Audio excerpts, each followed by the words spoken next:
Welcome to Garage Talk. As always, I'm Conrad. Let's go. I'm Ted. It's time to rock and roll. Hey, Teddy. Today we have in the garage Justin Plank.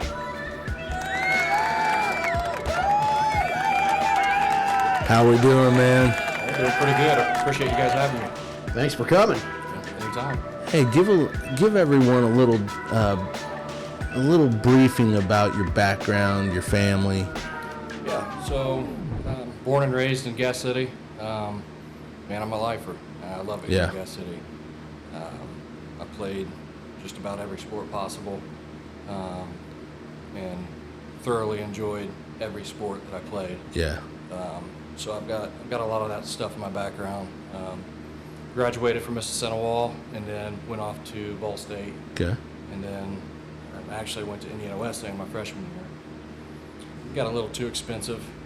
Even commuted from home and it was still too expensive.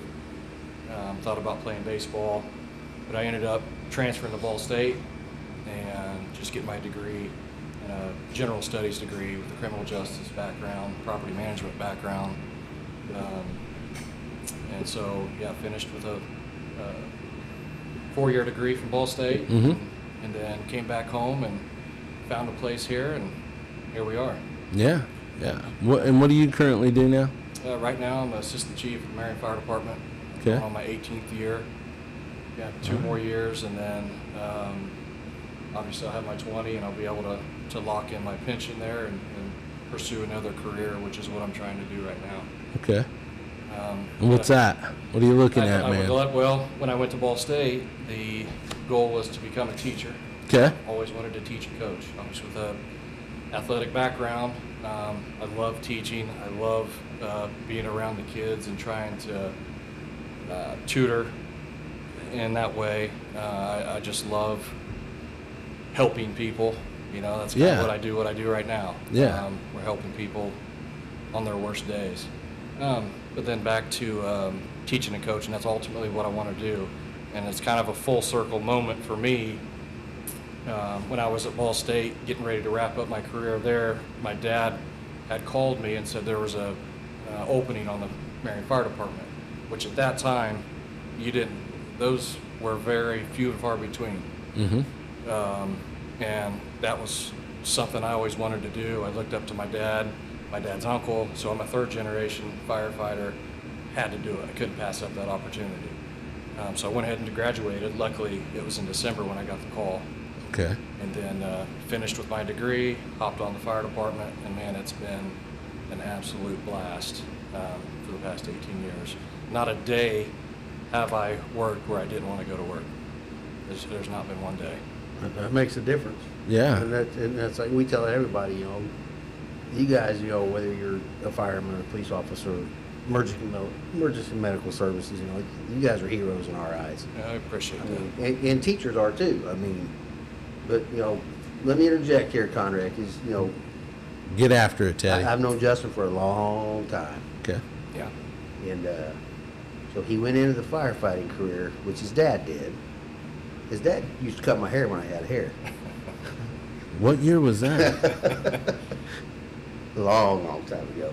Okay. But then that's what's interesting because now you're going to go into the career your mom had. Yeah. Teaching once you're Yep. done at the fire department. That's just, Yeah. that's amazing. She taught for over 40 years. That's commendable right there. Mhm. And, me being biased, but she's one of the best teachers, I think that Miss Sinowal's ever had. So I never heard a cross word about either one of your parents. That's, me and his dad coached together for a long time. Yeah. And that's, if you want to go back years, ask him about the All-Star squad they had back in probably, 94 maybe? Yeah. They had a squad. Oh, really? Yeah, you've talking the firemen's Uh-huh. tournament where, we had to come through the losers bracket actually. But this is when Carmel came in a big Greyhound bus, and they had the uniforms were all matching, the same bat bags like you see now, which is common. Back then, it was everything that we could do to have the same belt or same pants, Kind of looked like the Sandlot, but we had to come through the losers bracket and beat Marion twice, and did so. And but for many years there, we had a really good squad. Yeah. Nice, man. Yeah, With I really good coaching as well. And who were your coaches on the team? Ted was the coach. Okay. Old Man was the coach. Okay. There was a third. It was Jim Twigg. Jim Twigg. Rod Crossman. Brian Crossman's yeah, dad always Brian helped. Crossman. That's a name we haven't heard from for a while. But yeah, a lot of good coaching, which was instrumental in our success. So, No, that's we had some good ball players back then that went to other schools. Shortly after that. Yeah. You look at Warren Daly, yep. Yeah, Brian Warren Crossman. Daly. Tyler Plank. Yeah. There was some. Yeah, if that group could have stayed together, it'd have been fun to see what could have happened with that. Yep. Fortunately things happen, and it's just part of it. So with those guys being in the dugout with you, would you say did that help you decide one day, I'm going to do that for my sons?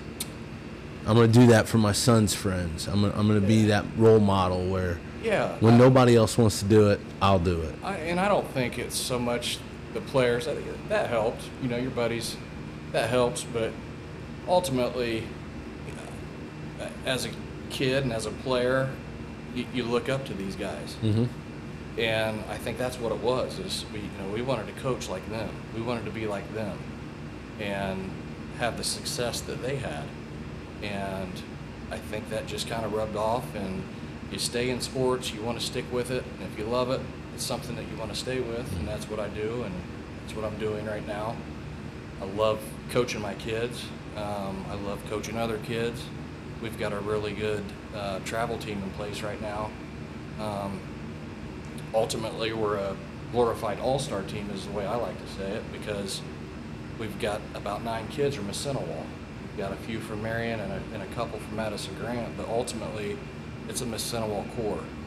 And we're going and traveling to Indy and other places and playing these kids that get to pick, the best 2 from Carmel, from Greenwood, from, these bigger schools. And the fact that we are competing and playing well, it's fun to see. And I like to hang my hat on that we've got a solid group of Mississinewa kids that can go down south, go up north, wherever it may be, and compete. It's really fun to Hold see. their own? Yeah, absolutely. I like that. But I love that when you got, like you said, a core group. I don't have anything against travel ball. It's got its pros, it's got its cons, but It just depends on the organization. True. Is the way I see it. 100%. I've seen some people, or Yeah. not people, but I've seen some organizations that were just about the dollar. And you can always tell. But I've seen some organizations that are about the kids, the building of the skill set along with the character building. You can see that shine through, especially by how they pick their coaches, Dad. right, I think that's the biggest key right there. But same thing here, with even the youth league. I mean, you know how it is because you're commissioner for football as well. Yeah. You coach travel baseball. You've got 3 kids that are involved. Yeah. Like year round, right? Yeah. 2 sons and a daughter. So Yeah, it's a handful. you wouldn't change it for I anything. wouldn't trade it for the world. What's your schedule look like? You got like different color pins for each kid. With this one's got to be at this practice. It's about 4 or 5 different apps. Okay. And then a Yeah. couple calendars on Yeah. top of that, and then the stuff on the fridge. Yeah. And we still can't keep it organized, because we just plan on something every night, multiple things every night. But, one day that'll all be gone. Right. Yeah. Yep. Everybody, especially parents and older people will tell you, enjoy it, Yeah. because it goes by quick, and it does. And I try to enjoy it as much as I can, because I know, my oldest is an 8th grader.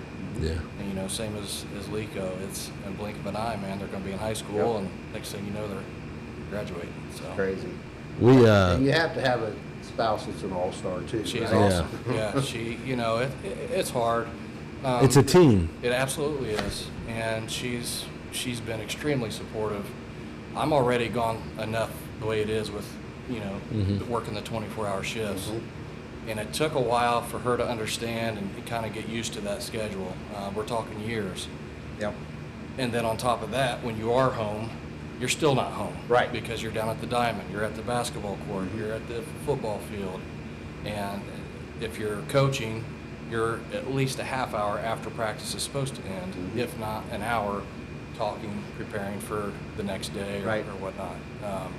So yeah, she's been an all-star for hanging in there with me and supporting me and what I like to do. So yeah, I couldn't praise her enough for that. And I'm sure your mom and dad help and your in-laws help. Yeah, And it takes a village. It sure does. It's crazy. They're the number one fans. They try to make every game, and they hate to miss. They don't miss many. Yep. They sure do hate it when they do have to miss. But they're a great support system. So you stepping up and coaching, what made you decide I'm going to even go a step further and become a commissioner? Because that's very taxing. It's time consuming. Yeah. It's a different animal than, because you will deal with a lot of parents. Yeah. Oh yeah. You can't. You're not going to be able to satisfy everybody. No. I was always told the only way to please everybody is to sell ice cream. But no, I wanted to take that role, and not that it was bad, but I just wanted to make it better. I No, wanted it's- more numbers. I just wanted better for Yeah. Sinnowall as a whole. And each year our numbers have progressed, and it's hard because I feel like sports now have become year-round sports. Football's or basketball's year-round because you've got the Yes. the traveling, the AAU, and then baseball. We're literally we'll have 2 weeks off in August, and then we're back to square one. So it's hard to juggle, but my goal was just to get on board with Coach Brush. He wants the youth to succeed more than the high school. So it starts there. Yeah. As much as I hate to say it, that's why Eastbrook's always so good in football, is because it started at a youth level. Right. And it's constant. Yeah, as soon as they get to the high school level, they hit the ground running. It's constant. They've got their coaches in place, even at the youth level. And if you're not running the stuff that the coach wants you to run, you're not coaching there. No. And It's counterintuitive. It's kind of where we want to be. We want these kids, once they hit that high school, they're ready to rock and roll. They know the fundamentals, they know the basics. Now it's time to take the next step. And ultimately, that's where I wanted this program to go. I want them to be good, successful, have the knowledge, ready to go, and then come high school, they could be a freshman and start. There's no, no one says you can't start as a freshman. And I feel like the fundamentals sometimes have been a little lacking, and that's why some freshmen don't start. But if we can kind of take that step forward and get them to where they know everything they need to know at that age and then some, they'll be ready to go once they get into that high school. And it's so much harder these days because it's not like when you guys were growing up. You guys didn't have a cell phone. No, I think about my junior year is when the cell phone really started getting. Right. But now everybody's got one, and I've seen some posts on Facebook about Earlier and earlier, the classrooms. Yeah. I substitute Locking them taught up. this year, and everyone had a cell phone in their hand, and it's just it's a huge distraction. Distraction. Yeah. That's. And hopefully they get something implemented to where we still want them to have a cell phone, yeah, but not while you're trying to learn. Right. That's just they become so technology dependent. yeah. I had an idea. I was like, man, maybe they should have a couple of assignments where they've got to go look at the microfiche and the encyclopedia, and they've got to do the real, The grunt work. yeah, the grunt work. Go and blow the dust off the books and break them out. When I was a kid, Talking about getting a dictionary out, and yeah, a road map. Hey, you know what? I had Mr. Carlisle in 4th grade, and if you got in trouble, you had to spend your recess writing one page out of the dictionary, And however long it took you to do is how many recesses you miss. You could miss that whole week. I missed a lot, but anyway, yeah, I mean, some of these kids don't know what it's like, going to the library and sitting down and just going looking through an encyclopedia, which encyclopedias were so much fun to me when I was a kid. Yeah. Yeah. Did you have to do any of that, yeah, man? yeah. Oh man, those were the Completely days. different ball game now, for sure. Yeah. But- Gets your hand cramped from writing. Well, yeah, but it also has its upside. I mean, it can help coaches out too. You dig it on there and Google something or whatever, Yeah. or you're watching a YouTube video. Look what this guy did. Yeah.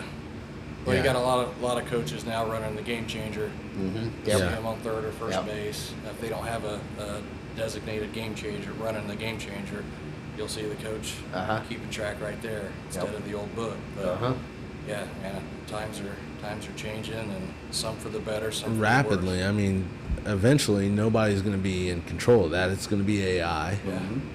And they're going to be it's all going to be it watches the ball, Yeah. like the camera watches the ball.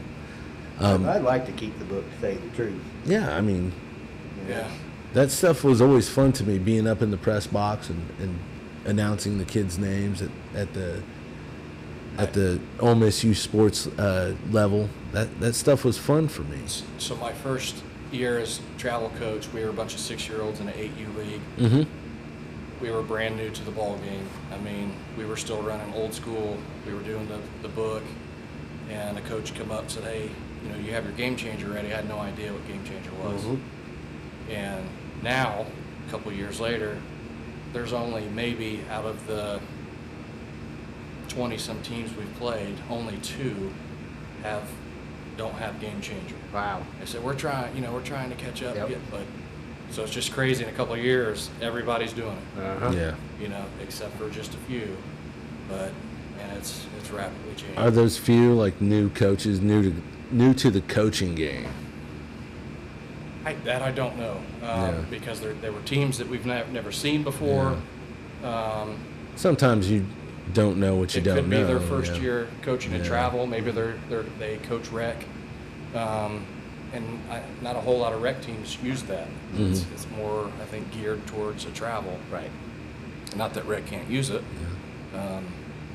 but I would say within a couple years, everybody 100% will be using that. I think there's a lot of uphill challenges with rec, but it's so rewarding when you're able to reach out and connect with a couple kids that really needed like Yeah. some guidance. Absolutely.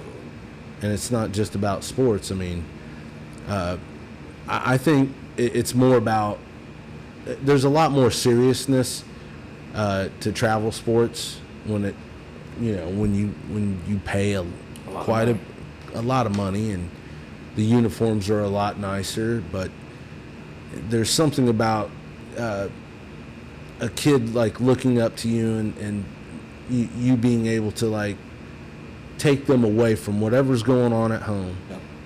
even if it's just for an hour for practice. They can just have fun, let loose, and be a kid. Yep. Yeah.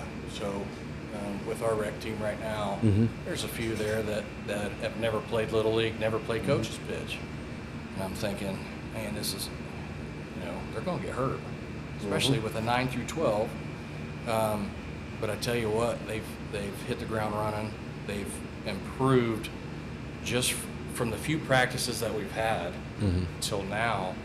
And the fact that they're still coming back, they've gotten a little bit better, and they're having a good time doing it, even though they are facing a 12-year-old that's throwing absolute smoke. Yep.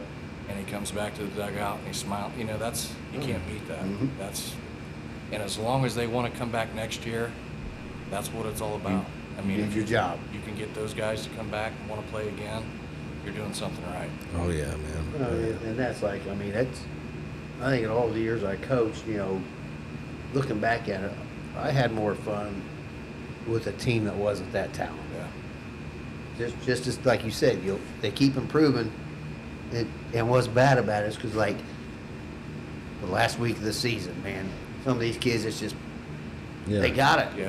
oh man, we only got a week left now. Yeah. They're gonna Yeah. forget. They don't. Like you said, they're gonna remember.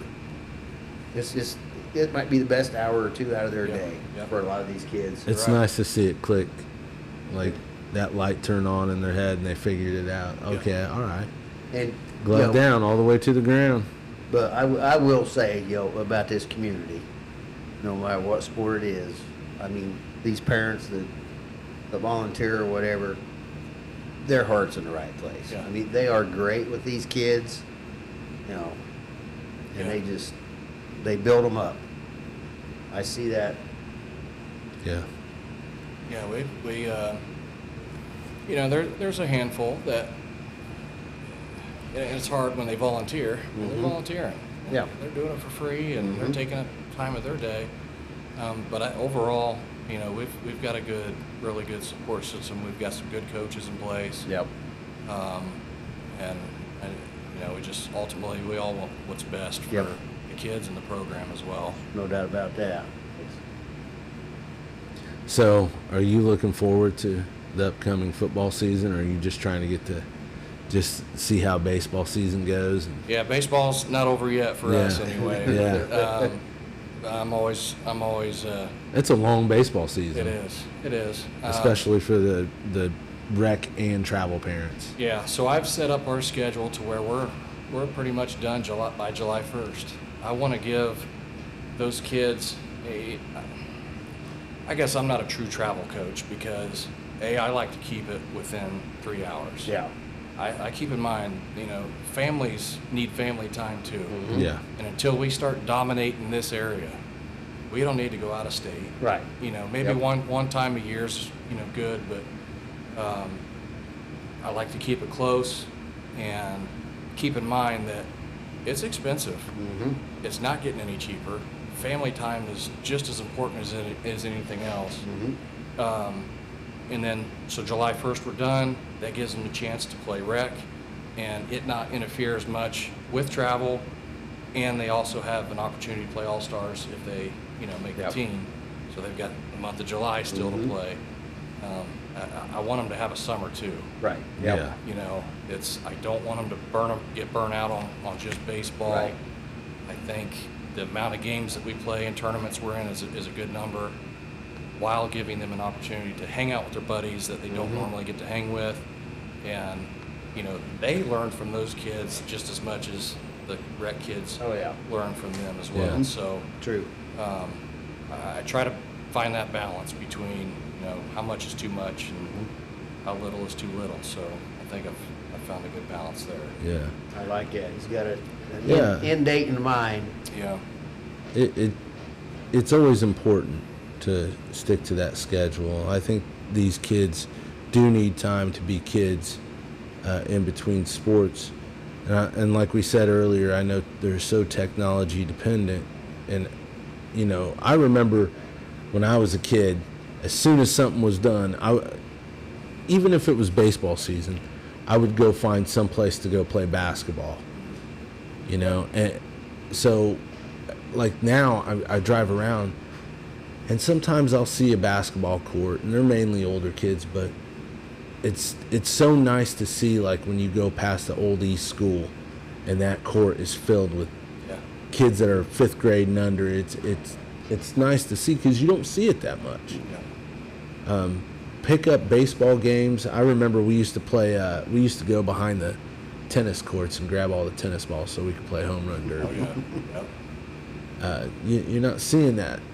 So in my head, I'm wondering how long do we give them that break? Because I know what they're gonna do.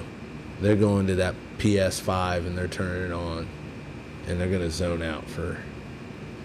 Yeah, you get that, and also you get parents are working more. Yeah, they have to. They have to, and so I don't want to say they're less involved, but they've got to work more. They've got to work longer, and so that relationship I think has changed dramatically over the years to keep so and so on course. Yeah.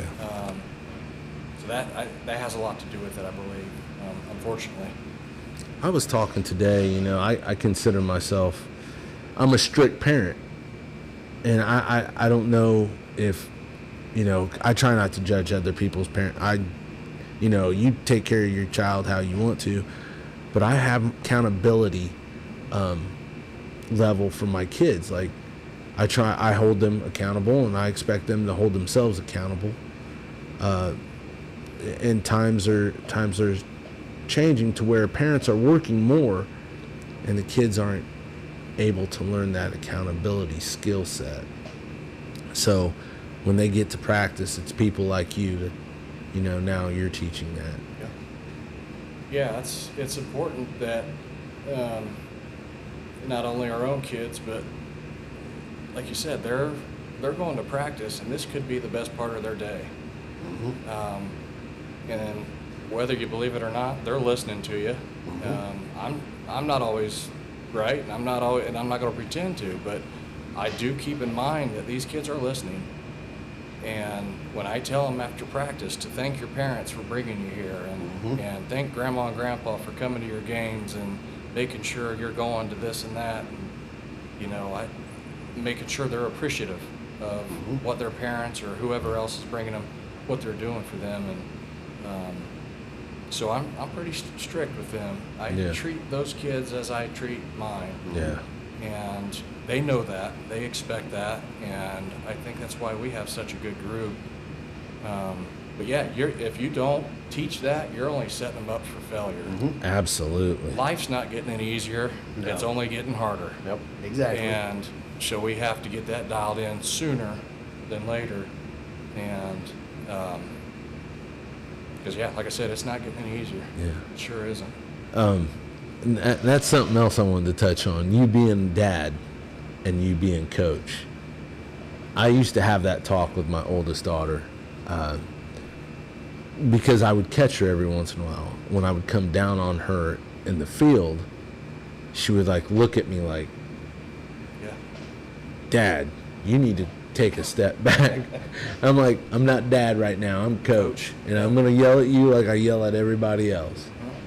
And I try not to be harder on her because you know, it goes two different ways. You're either too light on your kid or you're too hard on them. And I probably was guilty of the latter, but you ever have that talk with your sons and your daughter? 100%. Yeah, in fact, I'm harder on my son than I am probably any of the others. Right. And I think it's just due to the fact that I want him to be the best he can possibly be. He doesn't have to be the best player, but I want him to have the best work ethic and all that, and I am hard on him. But I don't want the others thinking, well, he's the coach's kid. Yeah. Right. He's letting him get by with, you know, I don't, and people that know me know that I'm not light on my son. Some of it's deserved, probably some of it isn't. And I've realized over the years that I've probably been too hard on him. Yeah. And it's just something that I'm trying to adjust, and you know, where it's warranted, he's going to get it. And sometimes I do need to back off a little bit, but it's once again, it's a balance. You know, you've got to get that figured out. And over the years, I'm slowly starting to learn. You know, sometimes I'm a slow learner, but I'm guilty of that too, man. Well, that's like, you know, like you were touching on, you know, we have to teach these kids, you know, at an early age, but as a parent, as a coach, we're learning every year too, more about ourselves. oh yeah, Just like you said, there's times where you get done with practice, you're getting, man, I shouldn't have got on him, I feel bad. And then there's times when I should have got on him and I didn't. yeah. It's a learning balance. You know that. I mean, the older you get, the more you learn. You know, it used to be at a ball game, I couldn't keep my mouth shut. I can go to a ball game now and I can just sit there and I look at these other people making fools out of themselves. And I'm like, that used to be me. You know what else I learned is I could not coach Jersey like I coached Savannah. Oh yeah. Jersey was, if I gave her a wrong look, feelings hurt. Savannah, I could be talking real stern in her ear like, hey, you're going to get your ass out there and you're going to hustle. I couldn't do that with Jersey. Jersey was a different, you know, and they all have different personalities. And that's something that Jersey taught me is like every kid now, you have to coach differently. Yeah.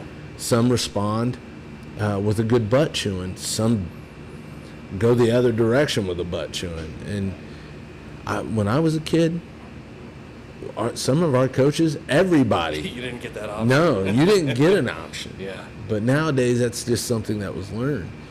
What's the biggest takeaway in these years you've had coaching? Yeah, to your point there, my two boys are identical to what you just described. Okay. I could look at Miles, and he's like, I got it.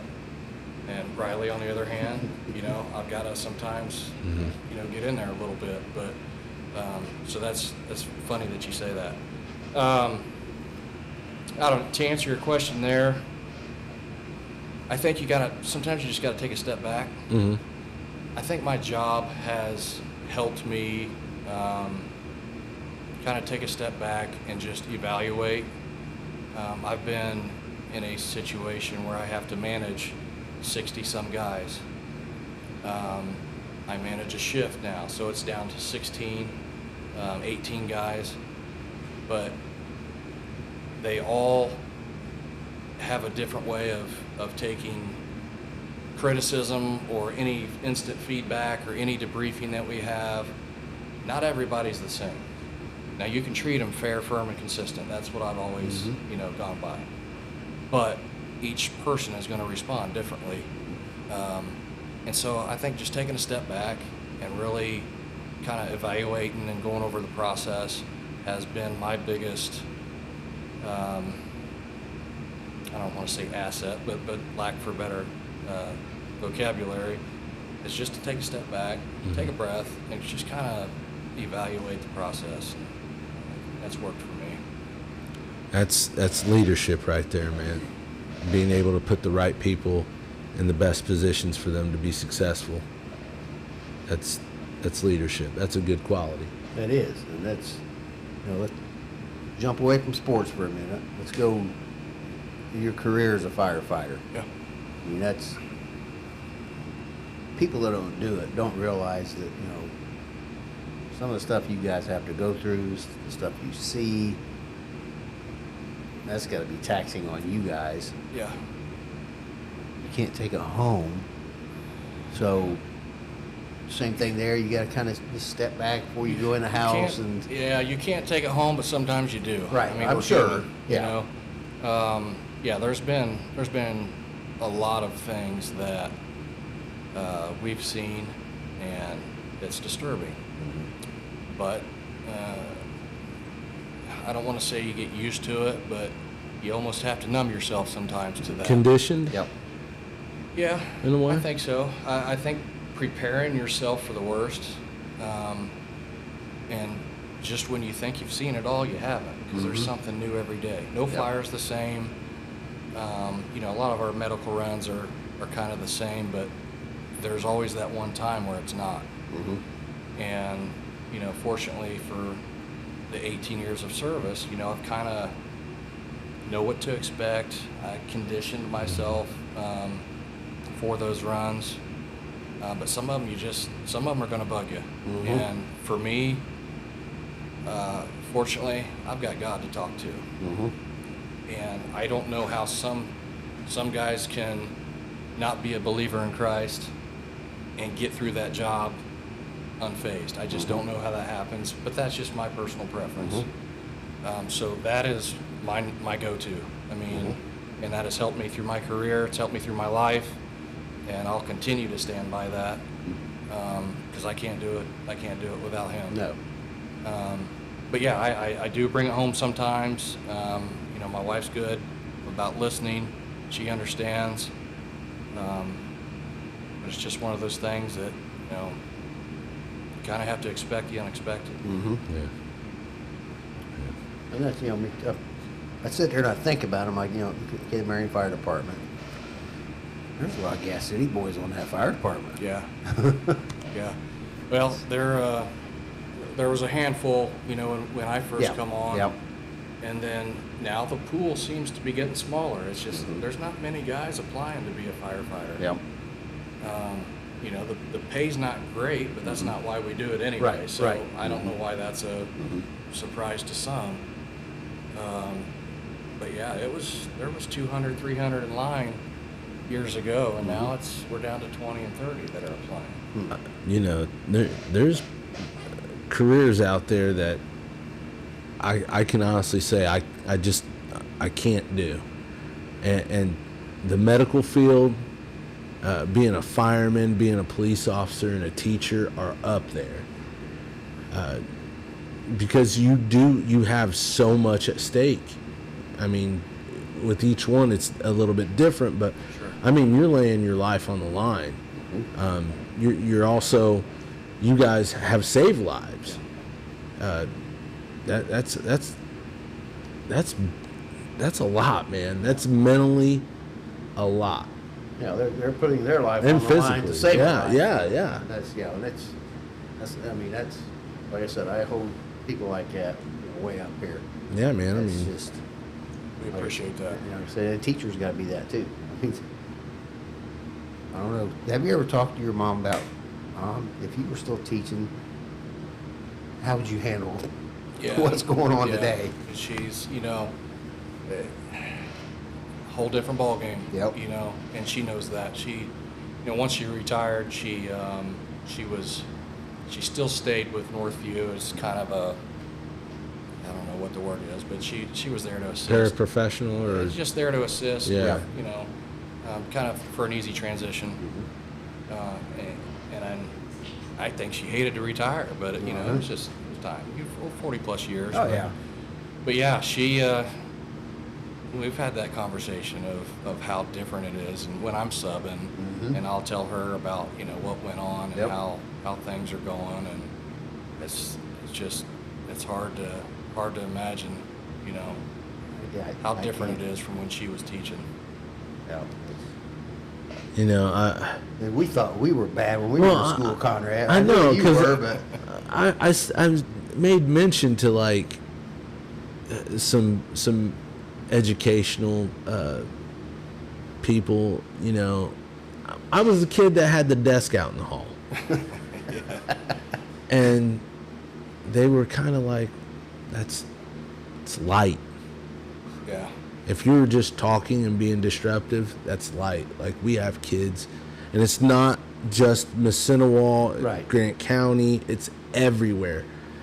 Kids do not know how to vocalize what's going on. They act out. Yeah. And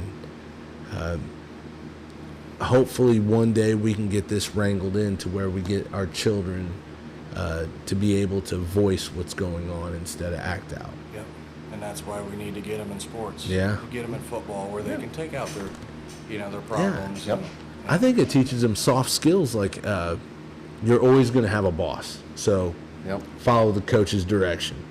You're always going to work with someone you might not care for. It's called being on a team. Doing whatever you need to do for your team to be successful. It's soft skills, learning how to communicate. A lot of these kids, I've seen it at my own place, at my own home, where they have a friend over, and one might be in the kitchen, the other one in the bedroom, and they're FaceTiming each other. That's ridiculous. Yeah. It's ridiculous. Yep, you will have that for sure. Yeah. But I mean, sports. It's more than learning a game Yeah. for me, and it's greatly appreciated that we have people like you volunteering, stepping up. No, no one's forcing you to do it. You want to do it, and that's commendable, man. Yeah, I appreciate it. No, I enjoy it. You know, I love being around these kids. In fact, when I substitute taught this past year, I've coached all these kids. So it made it easier for me Yeah. Yep. to be a sub, and they didn't want to try to take advantage because they know, you know, I've either coached them or I've been around them somehow. Yeah. Which made it easier. You I'm know, gonna have to for run me. laps after school. Because it's hard. It's hard to be a sub because Yeah, they're going to take advantage of it. I did it a few times back in the day. Yeah, it's They're going to push those buttons, but Okay. you know, fortunately, you know, with my two oldest, I've either coached them or I've you know, they've been over at the house to hang out, whatever. But yeah, I've always respected the teachers that I knew where I stood. yeah, You know, Mr. McPhail. I ran into Mr. McPhail a couple years ago at Mr. McPhail was a good one. at the state fair. He was in his Johnny Appleseed, and I told him, I said, "Hey man, I really respected you as a teacher. I always knew where I stood." Because he had this saying, "When you cross that line, your ass is mine." But you know, you knew where you stood. He wasn't out to get you. He was out to get you educated. But I mean, I like those kind of teachers. They spoke to me. Yeah. Mr. Hall, Mr. Childers, those guys, well respected. They get a lot of respect from me. Yeah. All teachers do. Mr. Elson. Did you ever have Mr. Sprunger, Oh yeah, where you could not turn a paper? I got my Sprunger packet. Yeah. You got yours? Talk about responsibility. Yeah, I bet you my papers are still ironed. Not a crease in one of them. But Speaking of teachers, let's yeah, go back to your school days, Justin. Was there one or two teachers that really had an impact on you? Mrs. Mesner Okay. was my fourth grade teacher, and she was one of my favorites. She was just a really down to earth. I felt like she cared. You know, she would focus on what you needed, and she was that teacher for me. But that was probably one of my funnest years. She's just a good person. So she was probably my favorite, and probably the one that stood out the most.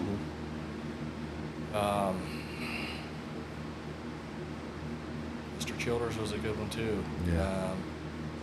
Did you have him for World War II history? No, I had him for econ. Oh, you That's what did. I had him for. I had him for World War II history as well as econ, but that guy could draw a map out of his head, like he had it memorized.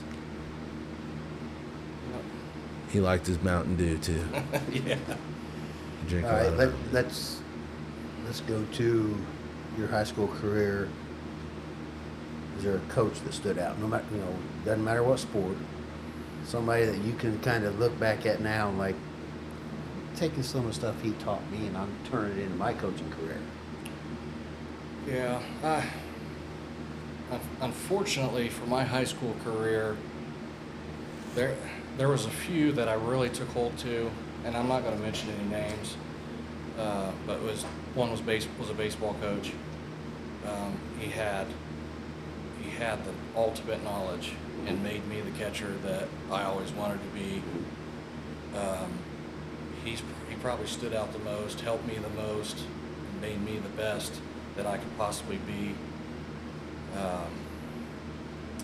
But we seemed during my career, we seemed to go through a lot of coaches. A lot of coaches. I was going to say that. So there wasn't really much consistency Right. there. Mm-hmm. I tell you, Larry Trexler and Mr. Taylor were influential. Larry and I got along really well. He was one that believed in me, and I really appreciated the way he coached. He was a fireball. Yep. And he'd let you have it when you needed it. And so yeah, those were just a few. Like you said, back at that time, we were going through a lot of coaches. I think what we have at the high school right now, I think they're all planning on staying. I hope so. I hope so. And they're they're all great. I mean, whether it's boys or girls sports, I think. I mean, it's. Yeah. That was another question I had for you. How are these high school coaches? Are they throwing ideas out at you guys? Are they getting more involved than they used to be? So Coach Burrish has, we talk frequently. I want what he wants. Right. And so I've kind of been a filter to him. I told him, any camp you have, I want to be involved so I can, so we can take this down to the youth. He's he's wanting to come to our practices to see how they're going. We've never had that. Right. We've always had the promise. Mm-hmm. I can remember Coach Lorenzano going down to some practices, but I haven't seen a lot of that. Maybe I missed it. So I hope I'm not misspeaking there, but Coach Barish definitely wants to be more involved and get the youth more involved, and he absolutely cares. Mm-hmm. So that's the impression I've got from him and the talks that we've had. We've had meetings with our youth coaches over at the barn with Coach, and he's laid out his expectations of what he wants. And I'm going to do everything I can to make Right. sure that we're doing our job as well. I think that's key for any successful high school program. Yeah. They've got to be involved. You've got to be seen. Absolutely. Even if it's not even, it doesn't even have to be the coach. It can be Right, an yeah. assistant, or it can be even some players. Couple to of come players, down. yes. Kids look at that and they pay attention to that. They do, and that's because I tell kids that all the time. I'm like, these older high school kids, I'm like, you guys don't realize that these junior high kids are really, really looking up to you guys. They're watching your every move. You know, go talk to them. They're watching closely. So let's throw this out. When you were in junior high, who was a high school player that you thought was just, man, he's great?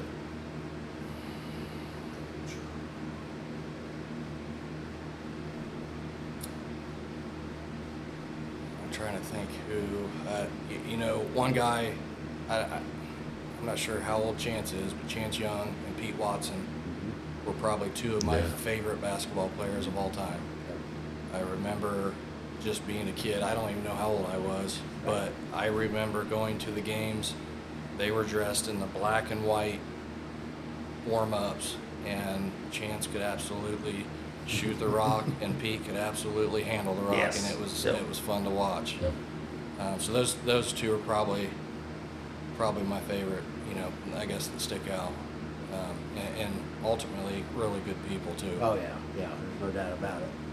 What about you, Conrad? You remember when you were in junior high? Who'd you look up to in high school? Let's see. I can't even remember anybody on that team, but Bill Hahn was the coach. Yeah. You remember that? Yep. I went to Bill Hahn's basketball camp when I was like in 4th grade or something like that. Brett Miller. Okay. Yeah, I remember Brett Miller was on that team. But you? When I was in junior high, the guys in high school, which they still played at RJB back then, that was still a high school. So I'd go to all the basketball games. I can remember Steve and Jim Woodcocks, Okay. Tab McKenzie. He was a firecracker. He was an athlete. Now then, you go to the football field. I mean, I had Joe Eastis.